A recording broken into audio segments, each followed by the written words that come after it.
This is the symbiote Venom. And right now he is in globby pudding form because he doesn't have a human host. Luckily for him, Bartholomew here was currently escaping from prison and he stumbled into the symbiote Venom so he can take a more human form. So let's go ahead and build Venom from this brand new Venom Spider-Man polybag that I purchased because Venom The Last Dance is coming out soon, baby. What is this? Brick people. That's cute. No free advertising. Let's go. There we go. Venom is in a bit more of a powerful, suitable form to be on Earth in. But when he notices a horse walking on by, Venom realizes he wants to eat it, so he expands even further. Venom has now peaked, and he can go ahead now and devour that horse. This is a tasty burger. Delicioso. But it's not quite satisfying enough for Venom here. So he decides to hit the town, looking for more snacks to eat. A small toy shop owner is in the town right now, trying his best to sell his wares in October, because Christmas often starts a little bit early. But you're supposed to wait until after Thanksgiving, goddanggit. Venom casually strolls into the picture, and while his appearance is quite frightening, the toy salesman doesn't think much of it. I mean, they live in a pretty weird world with a lot of aliens, monsters, and superheroes. So he kind of thinks if this guy's just rocking around New York City, he's probably chill, but he'd be wrong. The symbiote begins to reach for the toy salesman, ready to munch on that head, when all of a sudden, in comes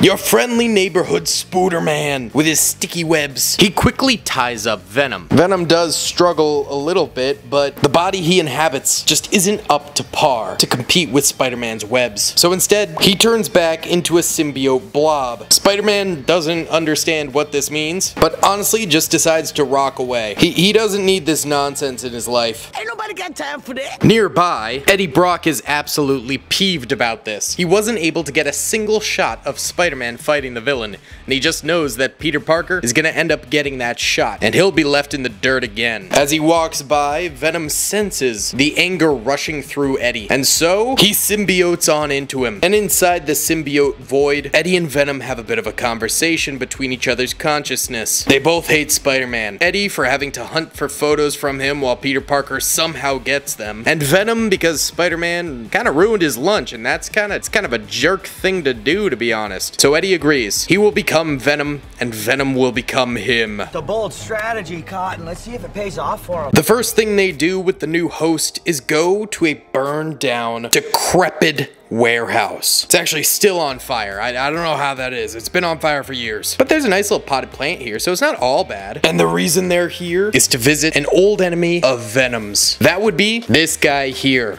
Carnage. Normally an enemy of Venom, an arch nemesis if you will. However, they have been known to team up, and Eddie and Venom know that they're gonna need help if they're going to eliminate Spooderman.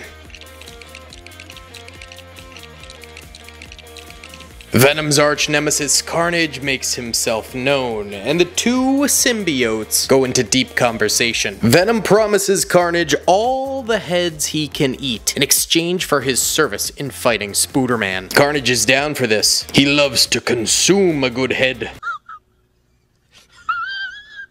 But little did these two symbiotes know, Spooderman had actually been listening in this whole time. His spidey senses had been tingling ever since he first fought Venom, and now he heard that these two symbiotes were gonna go and try to kill him. So he knew he had to go and get help from the Avengers. Oh my god! When Spider-Man finally arrived to Avengers Tower, there weren't exactly a lot of Avengers there. But the two most important boys, Captain America and Tony Stark, were there. So was Deadpool. He thought it was the company Christmas party. Look, he even wrapped up his katanas in beautiful wrapping paper. And he brought presents. But no one really appreciated this because it's October. He also invited Batman. This also was not appreciated. That's intellectual property theft, Deadpool. While Mr. Poole was escorted out, Spider-Man explained the situation with Venom and Carnage to Tony and Steve. They both mutually agreed this was a problem, and Tony was gonna go with Spider-Man to help him fight Carnage and Venom together. Off they went to fight crime. Meanwhile, Carnage was trying to figure out ways to lure Spider-Man to him, and he thought he figured it out. He did so by dangling a small medieval child off of a 3-story building. Police responded to the scene quickly, demanding Carnage let go of the child.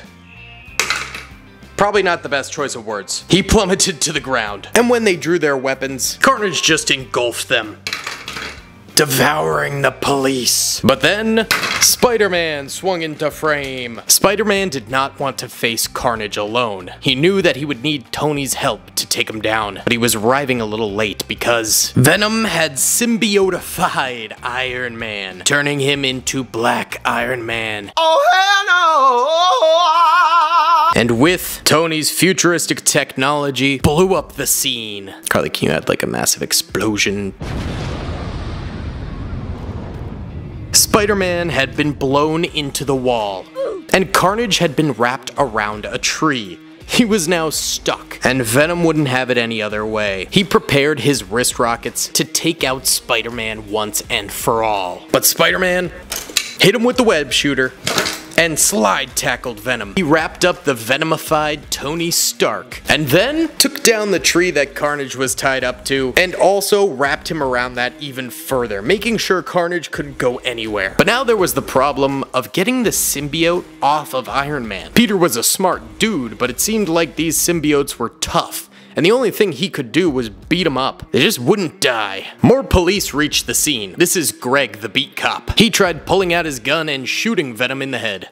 Anyway, I started blasting. Bang! Bang! But that also didn't really seem to do anything. Peter also attempted to dangle Venom from the top of the building for a few hours. 2 hours later. But this also did not prevent the symbiote from letting go of Iron Man. While Peter stood there thinking his thoughts, our boy Jeff here just happened to walk by. My name is Jeff. He was ladling in a high-pitched voice quite obnoxiously.